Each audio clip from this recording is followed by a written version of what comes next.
Son petit-fils et futur empereur est né. Cependant, sa famille réalise en le voyant qu'il a hérité de l'ancien corps sacré, ce qui les attriste car c'était la caractéristique physique la plus puissante. Autrefois, cela donnait le statut d'empereur, mais les lois ont changé.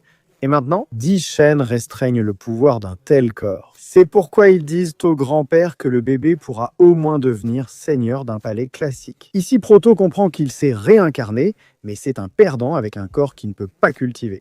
Du moins jusqu'à ce qu'il se rende compte qu'il possède un système de niveaux où rien qu'en se connectant, il débloque sa première compétence rare de 8 étoiles. C'est comme retrouver l'ancien corps sacré, mais sans chaîne ni restriction. Les anciens trouvent cela incroyable et veulent s'en vanter partout. Cependant, aussi bien le bébé que le grand-père sont plus raisonnables et préfèrent rester discrets aux côtés de la mère. Ils décident en bas de l'appeler Xiao Yao et précisent clairement qu'ils devront maintenant s'occuper de lui et éviter que la rumeur ne se répande à cause de sa fluctuation de pouvoir. Et d'autant plus avec autant de royaumes ennemis, c'est pourquoi ils se réunissent pour essayer de dissimuler son pouvoir avec un sceau. Cependant, les chaînes ne l'affectent plus. Soudain, tel un éclair, l'ancêtre Yun apparaît. Un vieil homme si imposant que tous s'agenouillent. Il précise aussi qu'ils ne doivent pas cacher l'enfant si on tente de lui nuire. Il déclenchera une guerre éternelle et même mort franchira la barrière spirituelle. Les ressources de la famille seront-elles utilisées pour entraîner l'enfant ? Et sans hésiter, l'ancêtre lui donne le titre de séquence 0. Le bébé se demande ce que c'est, mais en gros, chaque famille a ses 10 guerriers les plus puissants. Organisés en séquence du Dix, le plus faible au 1 le plus puissant. Mais une personne domine tous les autres, la séquence 0. Le père du protagoniste, disparu, était le dernier à avoir ce titre. Mais le grand-père sait que ce rang est trop dangereux pour un bébé. Aucune preuve, et il aura beaucoup d'ennemis, mais pour l'ancêtre, n'importe qui peut essayer de le défier pour lui prendre le titre. Le protagoniste sent qu'on le met dans trop d'ennuis pour un enfant qui ne supporte même pas le froid, donc il devra utiliser le système à son avantage. Ici, nous faisons un bond dans le temps avec Xiao Yao, 3 ans, la nouveauté du village. Pendant ce temps, son grand-père lui explique les concepts de base pour atteindre la divinité. Avec une cultivation qui doit être parfaite, concernant 5 organes de son corps, le cœur, le foie, la rate, les poumons et les reins. Un processus d'harmonie qui peut prendre 5 ans aux gens ordinaires et même 3 ans aux prodiges. Le protagoniste traverse la divinité sans stress, simplement en jouant avec l'idée. Le talent du petit est tel que le grand-père décide de lui offrir un cadeau. C'est alors que le prota lui demande où aller pour une mission de son système. L'ancien monument du Montail, qui devait se trouver dans une zone dangereuse, se trouve maintenant dans la cour d'entraînement. La pierre est très pratique pour mesurer la force physique, comme le montre cette blonde frappant le monument et surprenant tout le monde avec 150 000 livres de puissance. Pendant ce temps, cette jalouse essaie de rabaisser ses exploits. Cependant, un petit nain apparaît parmi tout le monde. Le garçon ne fait que remplir la mission de son système et reçoit la compétence de 6 étoiles, appelée éléphant suppresseur. Mais en voyant qu'on le reconnaît comme la nouvelle séquence, il décide aussi de passer l'épreuve de force pour mesurer cette nouvelle compétence. Tout semble trop beau pour être vrai.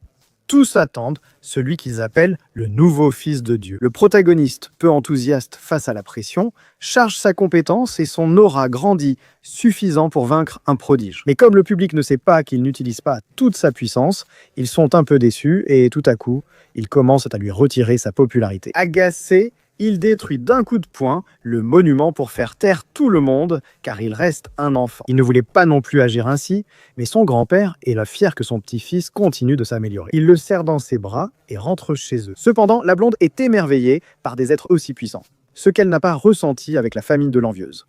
C'est pourquoi elle demande à rejoindre Oyao. L'enfant sait que malgré sa puissance et sa quête d'un seigneur pour valoriser son nom, il l'accepte. Mais en plus, elle devra devenir sa servante, en échange de lui fournir les ressources financières dont elle a besoin pour que son nom de famille puisse émerger. Convaincue, elle le portera désormais elle-même, ôtant ce privilège au grand-père. Parce qu'évidemment, être touché par un vieux musclé n'est pas la même chose que par une jeune femme. Voilà tout.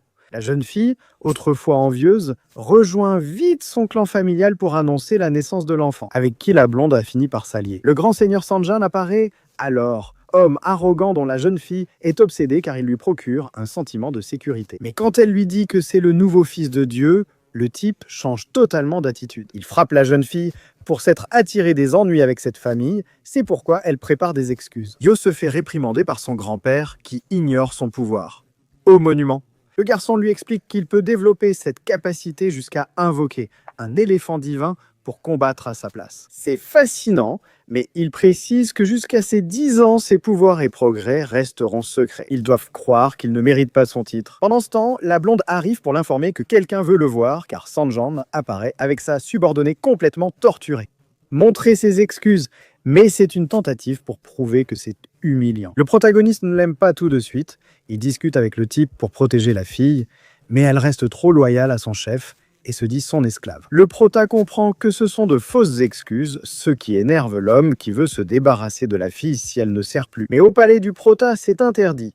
Alors il le défie en duel pour sauver la fille. L'ego du rival le pousse à parier. Cette relique que le système de Xiao Yao et la blonde reconnaissent, justement comme l'une des clés d'un trésor gigantesque. Le protagoniste est obsédé par l'argent, ce qui devient inquiétant. Il réprime son adversaire sans le toucher, et pire, la foule se forme. Pour éviter que le roux ne perde trop de pression, il le force à employer une technique avancée bloquant tout échappatoire à l'adversaire. Cependant, comme l'enfant allait s'échapper, il arrête simplement l'attaque, puis met fin au combat d'un seul coup de pied. Son système est à jour avec la nouvelle relique. Pendant ce temps, la blonde essaie de convaincre l'envieuse que le type qu'elle idolâtre tant n'est qu'une façade. Cependant, la fille ne comprend pas, et la blonde n'est pas non plus la meilleure. En parlant, donc nous sautons encore quelques années. Un grand banquet est organisé pour que les familles rencontrent le garçon dont c'est l'anniversaire, surtout pour découvrir son pouvoir. Malgré la présence de nombreuses personnes influentes, l'enfant reste introuvable et plus rebelle que jamais. Donc ils envoient la blonde chercher le protagoniste. En réalité, ces célébrations ne l'intéressent pas. Il n'a pas la liberté voulue, alors il s'enfuit sans cesse, mais s'arrête en voyant cette fillette défendre farouchement son animal. Quand le protagoniste essaie de l'embêter, il découvre qu'elle a de très bons réflexes. Elle aime traiter les gens de moches. Mais quand il le fait avec elle, elle se met en colère et l'attaque. Il se rend compte qu'elle n'utilise pas toute sa force dans ses poings, elle aime juste avoir l'air en colère. C'est intéressant, alors il se lance dans une poursuite où elle suit facilement le rythme. Clairement, ce n'est pas une personne normale, et la blonde le sait. Il s'agit de la famille Jian qui est également influente. Cependant, trouvez-vous intéressant qu'ils se connaissent? La fête d'anniversaire du prota va commencer. Il ne peut plus jouer avec la fille, et lui fait un dernier coup. Nous allons au palais où toutes les familles importantes, y compris les Jian et leurs sœurs respectées, arrivent malgré l'aîné qui se moque que Loli est fini dans un arbre à cause d'un garçon croisé dans la rue. Pourtant, les autres familles les respectent. Certains cherchent à les courtiser, mais elles restent indifférentes. Le grand-père lance la fête et remercie les principaux clans, dont certaines séquences, pour leur présence. Le garçon dont c'est l'anniversaire est absent pour parler, mais il arrive de façon épique, ce qui permet à Loli de le reconnaître comme le lait d'avant. Cependant, Xiaoyao évite les scandales et traite la fille différemment. Dès qu'elle voit quelque chose de mignon, il devient gentil. Le problème, c'est qu'il ignorait que cette fille était sa fiancée. Il doit se marier, et malgré sa puissance, il ne peut éviter ce mariage arrangé. À ce stade, elle est convaincue de se marier. Xiaoyao tente de faire passer la blonde pour sa fiancée afin de s'en sortir, mais elle risque de perdre la tête, et il n'a plus d'option. Cependant, un admirateur de la jeune fille apparaît pour s'opposer aux fiançailles. L'espoir revient et il lui dit que pour lui enlever Loli, il devra l'affronter dans un combat. Tout le monde est attentif au combat, qui commence par un coup de la famille Ye, que le protagoniste redirige sans problème. Il esquive tout rapidement, mais en voyant Loli, le type se motive et accumule plus d'énergie pour attaquer, rendant la situation dangereuse pour Xiaoyao. Il doit donc utiliser son aura dorée, montrant au public qu'il a l'ancien corps sacré qui n'a plus de valeur pour les adultes. Ils sont sûrs qu'il va finir par perdre, et curieusement, c'est exactement ce qui se passe. Le protagoniste succombe à l'attaque, gravement blessé, admet sa défaite et rend sa fiancée. Son grand-père sait que le petit rat s'est laissé battre, mais il ne peut rien dire. Malgré tout cela, Loli s'approche pour lui dire qu'il ne peut rien faire.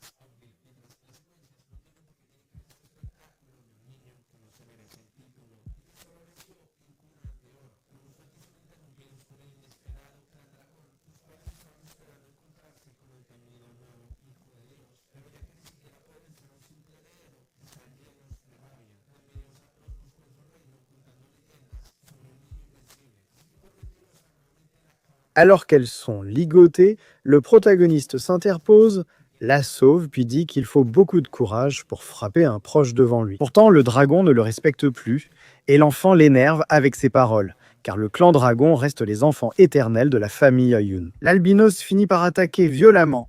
Cependant, la 7e et la 10e séquence apparaissent soudainement, et le défendent avec des pouvoirs incroyables. Ces deux-là ne figurent même pas parmi les plus forts, Alors il faut imaginer le potentiel de ceux qui sont au sommet. Malgré tout, le dragon est sur le point de frapper par surprise. Sans l'intervention du protagoniste, il aurait esquivé et presque brisé le bras de l'ennemi. Le regard montre que cet enfant est vraiment fort et qu'il ne fait que commencer. Alors le grand-père s'occupe d'éloigner tout le monde et de sceller l'endroit. La vitesse et l'intensité des coups se ressentent, mais restent invisibles. Le pire, c'est qu'ils aiment ce combat explosif. La zone de confinement est insuffisante, le dragon admettant qu'il cherchait un tel combat. Il utilise toute sa cultivation dans une attaque finale, et le protagoniste lui donnera la réponse attendue. Face au dragon, il prépare de nombreuses épées paraissant petites, mais transperçant tout, ce qui fait de lui le vainqueur. Le dragon est satisfait, le public encore plus, voyant là le prochain prodige familial. Le grand-père s'enthousiasme, mais quand le dragon se relève encore, tout change. Mais cette fois, son énergie est totalement inutile. Le protagoniste sait être manipulé comme une marionnette et tente alors simplement de l'endormir d'un coup de tête. Cela ne fonctionne pas, mais ici son système termine son enregistrement en attente, lui montrant une nouvelle compétence débloquée, l'osseuse suprême. Son grand-père n'en revient pas. Maintenant, tout se révèle devant lui, voyant ce grand dragon dans le ciel qui utilise son serviteur cette fois-ci, et vouloir venger son clan sans l'affronter. Cela remplit le protagoniste de rage. Il ressent cela comme quelque chose de lâche, alors il invoque la lumière pour que tout le monde puisse voir le dragon dans les hauteurs. Depuis de nombreuses années, personne n'avait été capable de faire cela, ni prêt à en finir avec le dragon fantôme. La créature perçoit-elle l'intention de tuer ? Elle met la pression sur tous, mais seul le protagoniste tient bon. Il s'apprête à attaquer, mais une lueur surgit du ciel et tranche le bras du dragon. C'est l'ancêtre fantôme qui avait juré de défendre le bébé puissant, sans même avoir le temps de parler ici. Il l'efface rapidement et humilie toute sa famille. Il ordonne que le corps soit utilisé pour nourrir les invités, éliminant même l'albinos. Cela dérange le protagoniste, mais il ne peut rien dire. Tout le monde fait de son mieux pour manger cette viande. Les séquences demandent au grand-père si l'enfant mérite vraiment cela, alors qu'il n'a même pas passé les examens. Le vieil homme sait qu'il est difficile de répondre, mais ils peuvent quand même le défier quand ils le souhaitent. Pour ce titre, bien qu'il ait été piétiné, il affine déjà l'âme du dragon pour progresser. Cependant, il ressent cette victoire comme injuste, tuer quelqu'un qui n'était pas coupable. Dans ce monde, les vies n'ont pas la même valeur. Ici, la blonde lui dit qu'elle aime cette façon de penser, mais les règles sont déjà fixées. Il sait que la seule façon de changer cela est de devenir un empereur vraiment puissant. La fille, en l'écoutant, entrevoit un peu de cet avenir et sait qu'il peut y arriver.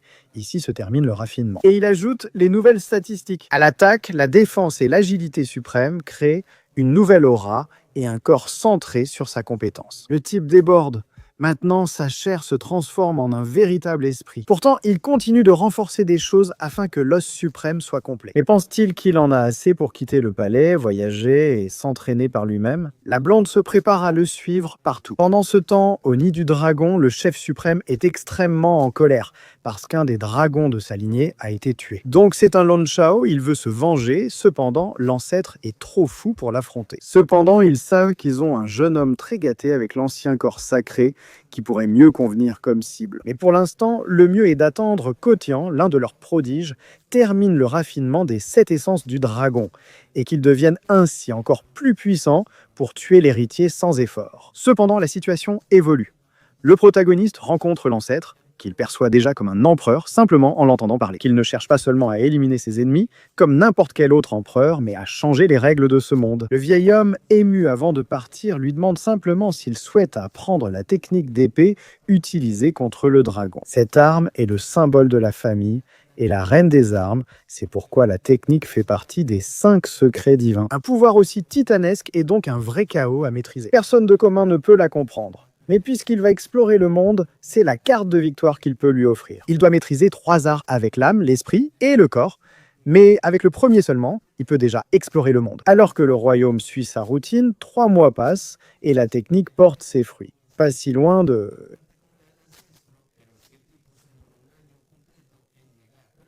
explicite dans le, renforcé par sa façon de libérer les Jing dans tout.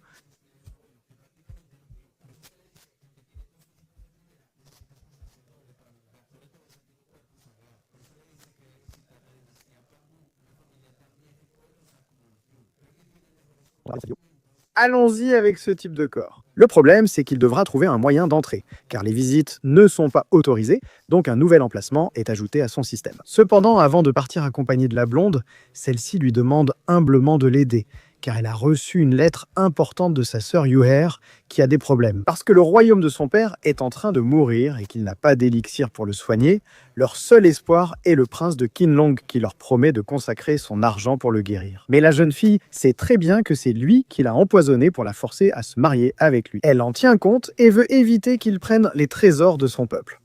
C'est alors que la lettre de la famille Yun arrive. Le protagoniste les aide et choisit aussitôt un animal ordinaire pour aller au royaume. La vieille femme sait qu'il peut emmener les dragons légendaires, mais l'homme ne veut pas attirer l'attention. Et d'autant plus que Yuher a promis que si on l'aide, elle deviendra une vassale exclusive de Xiaoyao. C'est important car la fille est une prodige de la dernière génération de Luli. Quoi qu'il en soit, elle souhaite aider le royaume s'il le mérite. Pourtant, ils devront traverser ce chemin dans une flamme. Avant de partir, ils doivent régler le cas de l'envieuse enfermée dans un cachot où l'on exige sa punition, en la crucifiant par les membres et en la laissant se dessécher jusqu'à la mort. Pour le protagoniste, c'est l'une des choses qu'il doit changer. Il décrète que punir jusqu'à la mort sans instruire un membre de la famille, ce n'est que de la torture. C'est pourquoi la blonde va au cachot, où elle dicte la sentence à la fille qui ne veut que mourir sans souffrance. Mais Xiaoyu décrète qu'elle sera punie en restant à genoux devant le palais pendant 1 an. Ensuite, elle sera libre et pourra défier le protagoniste pour se venger si elle le souhaite. Mais si elle s'allie avec d'autres familles contre lui, il s'occupera de tous les éliminer. La fille est surprise, tandis que le grand-père ne comprend pas l'indulgence de son petit-fils. Mais cela peut être un changement positif. Pendant ce temps, Yuher retrouve enfin sa sœur et lui dit que le Fils de Dieu vérifie si ce mérite son élixir. À ce moment, il est dans un restaurant modeste, savourant la nourriture. Il voit 2 frères bruyants déranger le responsable en exigeant un meilleur repas. Mais de façon très arrogante, un autre guerrier apparemment puissant intervient et leur demande cordialement de ne pas profiter des plus faibles. Heureusement, les types s'en vont et le guerrier récompense le vieil homme, ce qui attire l'attention du protagoniste. Mais il demande d'abord pourquoi il y a des gens aussi arrogants sans que l'Empire n'intervienne. Le roi a été mordu par le serpent démoniaque pendant une expédition avec les Qilong. Cela a fait que tout le royaume doit respecter les hommes de la famille Qilong, car ils détiennent l'élixir guérisseur entre leurs mains. Ce que nous a également raconté Yuher, c'est qu'ils évitent les affrontements sur décision de la respecter Yuher, qui possède le corps exclusif. La jeune fille, porteuse du feu divin, leur donne espoir. Fait intéressant pour le protagoniste. Il connaît déjà les alliés possibles pour son royaume. Voici la fin de la première partie de ces manhwas animés. L'histoire des animés et de Dongwas que vous connaissez clairement.